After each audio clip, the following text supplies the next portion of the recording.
Hi everyone, it's Angela here from Graceville Physio Pain Slayers, and I'm going to be talking to you about the 5 reasons why cyclists get neck pain. So if you're a cyclist and you've just decided you're going to start cycling because you think that cycling is a better form of exercise than what you've been doing before, it's not always that easy. If you've had previous neck problems in the past, or you've been an office worker, so you get tension headaches, they can all be exacerbated by getting on a bike. So one of the first important reasons why cyclists get neck pain is their bike is not set up correctly for them. So your bike needs to be set up by an expert. So I've got Mel on our spin bike here, and this is not exactly perfectly set up for her. I've just put her on it so that you can see if you've got neck pain or had any neck issues in the past, you must have your handlebars higher than your seat.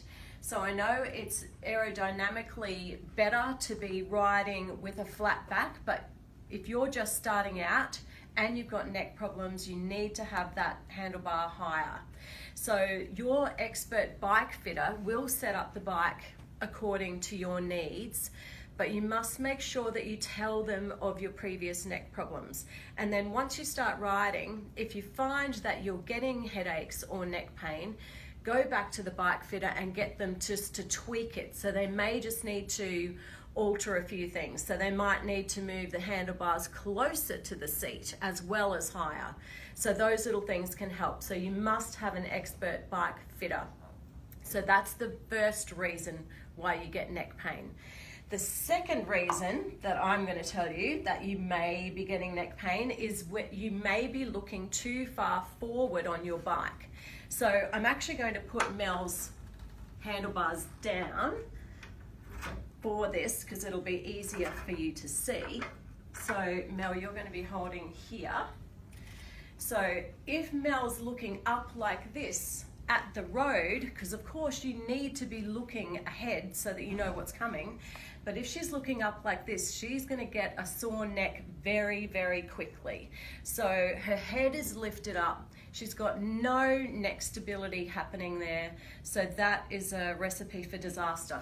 So we just need to tuck our chin a little bit so that our head is flatter, in line. So she's still looking ahead. Her eyes can then look up further as well, okay? So it's really important to have those neck stabilizers turned on when you're sitting on the bike. So looking too far forward while you're riding can be one big problem.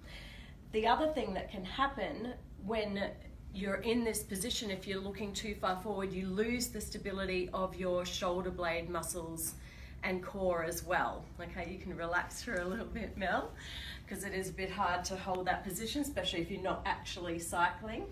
So the third main reason why I think cyclists get neck pain is from poor core activation. So it's going to follow on from that neck position. It's not about core strength. So everybody goes on about core strength. They go do Pilates classes, yoga classes, reformer classes to improve core strength. It's not got anything to do with core strength. It's about activating the core.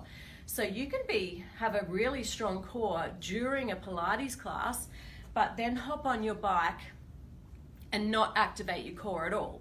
So it's about activating the core while you're on the bike. So again, if your arms are forward here, shoulders are pulled back and down and your chin's tucked in, and then your core is activated. So you have to think about pulling up through your belly button while you're on the bike. So it's only about activating the core, not turning it on and bracing your stomach for dear life, okay? So shoulders are pulled back and down so that the shoulder blades are pulled back down in the upper back as well. That's going to help the core strength, and the gentle chin tuck is going to help core strength also. So exercises done in a similar position are going to help you to activate that core while you're on the bike. So Bill, I think you can probably hop off the bike for a minute. So my number 4 of why cyclists get neck pain is inadequate warm-up. So you may think you don't need to warm up. A lot of cyclists are not young, so you might be over 40, you might work in a sedentary job at a computer all the time, you're going to have neck problems anyway. So neck tension, hip tension from sitting down, you may be weak in the glutes because you have an office job, so you end up with office bottom. You are sitting with your head forward, so you get a bit of a tech neck, so you have pain in the neck as well. So there must be an adequate warm-up. So we don't want to fully stretch out the muscles, but gentle neck stretches to make sure that the neck isn't too tight when getting on the bike. Rolling your shoulders around and actually warming up through the upper back and the hips and pelvis is really important to do. So that's the 4th reason why you get neck pain, is inadequate warm-up before you get on the bike. The 5th reason why I think cyclists get neck pain, and this is because we get them coming in here and we treat them, is if you're riding 2 abreast and you're talking to your friend next to you constantly, you're definitely going to get some neck pain. So you need to be able to turn your head to look and see what's coming. But if you're constantly looking at who you're talking to next to you, that's a recipe for disaster. So that is going to give you an imbalance as well, which can end up with neck pain or pain further down the spine, shoulder, rotator cuff problems. There's a lot of things that will happen if you're in that asymmetrical position. So they're my 5 main reasons why you might be getting neck pain when you get on a bike. So then we need to work out what we're going to do about it. So there can be some very simple things to do. So obviously we talked about bike setup. So you need your bike set up by an expert, and don't worry about going back to get them to tweak the bike position. So it might not be perfect on the first 2 or even 3 times that the bike has been set up, especially if it's a new exercise regime that you're doing. If you've been a runner before and you go from running to cycling, it's going to be very different. So, and if you've had neck problems in the past and you start with your handlebars up higher, you may then over time, as you get stronger and more bike fit, you may then be able to lower the handlebars down, but you don't want to be doing that straight away. So that's the first thing that you can do. Make sure you get an expert to fit your bike. The second thing we want to do is strengthen your stabilizers of your neck, your shoulder blade area, and your core. So, and your eyes, okay? So I think I said in the beginning, if you're looking far too forward, when we tuck our chin, your eyes then need to be able to look up. So your eye strength actually has an effect on your neck stability. So we can do some exercises to actually strengthen up that eye strength or that ocular motor response that will actually help your neck stability. So there's a couple of things we can do. So I'm going to get Mel on the floor. So we're going to lie her in our neck tech. So she's got the back of her head in there, and her knees are bent up, so she's nice and relaxed. So we can do our neck strengthening exercises here where we push the back of our head back and strengthen the neck in the neck tech. But the other thing we can do is improve the ocular motor response. So as Mel's pushing the back of her head down, she can, with her eyes, look up and to the left. Then she can look down and to the right. She can look up to the right and down to the left, and then have a rest. We can also do that in a rectangular shape, so she can look up left, down left, across right, up right, and then go back the other way. All of those exercises for the eyes, while not moving the neck, are going to help with that neck stability and help you to be able to see on the bike better. The other exercise that we can do that helps to integrate the eyesight and the neck is actually moving the head, so pushing back gently into the neck tech, and you're going to turn your head to the left, but you're not going to turn your eyes. So you're actually going to stay looking at the ceiling and you're going to turn your head. So we can practice some neck movements without moving the eyes and some eye movements without moving the neck, and some eye and neck movements together. So all of that is going to help with our neck stability. So that will help us to be able to hold our position on the bike better. So then if we come over onto our hands and knees, Mel. So in this position, it's not exactly the same as on a bike, but it's a little bit similar. So I like to teach core activation in this 4-point kneeling position. So our shoulders are pulled nice back and down so that the scapula are pulled down. Our chin's tucked in, so we're in nice alignment. I'm going to tip your head that way a little bit more.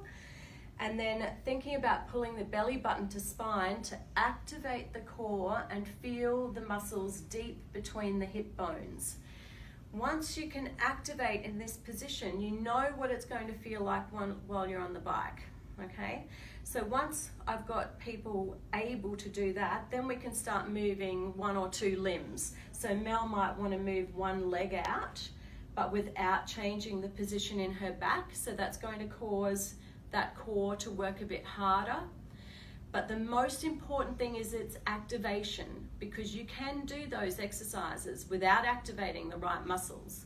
So you need to be able to pull the belly button to spine and keep that contraction while you do it. So that's going to help how you feel on the bike as well, okay? Then the other important exercise is this stability through the scapula and the thorax. So I'm going to get Mel to lie on her tummy. And I'm putting a towel under her forehead. Okay, so in this position, she's going to pull her belly button up again to activate her core.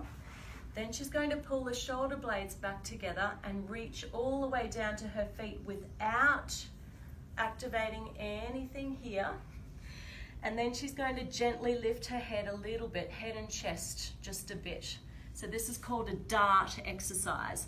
So it's bringing in all of the core stability, okay? So we're activating our neck stabilizers, our shoulder, thoracic, scapular stabilizers, and our lower back stabilizers. Very, very good exercise to do if you're going to be on a bike for long periods of time. You can relax now, Mel. So standing up for me.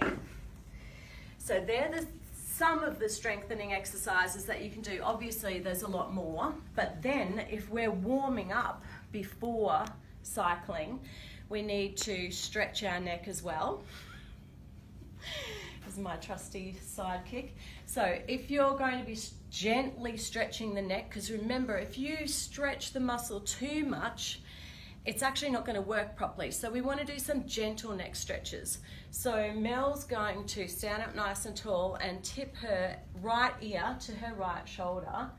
And then when you do this, you want to make sure that you're pulling down through this shoulder, okay? So that we're getting the stretch here. Now she can also then look into the armpit on that side to get some of the other muscles. And after that, she can turn, so head to ear to shoulder, turn her head to face up, so that we're getting all different areas around the neck, okay? So I would be doing gently some of those stretches before getting on the bike, rolling your shoulders up and around and back for this thoracic and shoulder mobility. You can do some gentle, like bow and arrow type exercises for the thoracic mobility, because cyclists will get stiff in the upper back, causing neck pain as well. That's good. And some hip mobility. So you could do a lunge, like just a gentle lunge, where you're just bending forward and coming back, just to do some dynamic type lunges. or up and down to get some lengthening through here. Again, you don't want to stretch it out fully because those muscles need to work in a shortened position on the bike, but some gentle mobility through those areas are going to help. So I'm just going to check my little notes, which tells me that I think that is all that I've written down. So mostly those things are what are going to help eliminate those 5 reasons that you will get neck pain.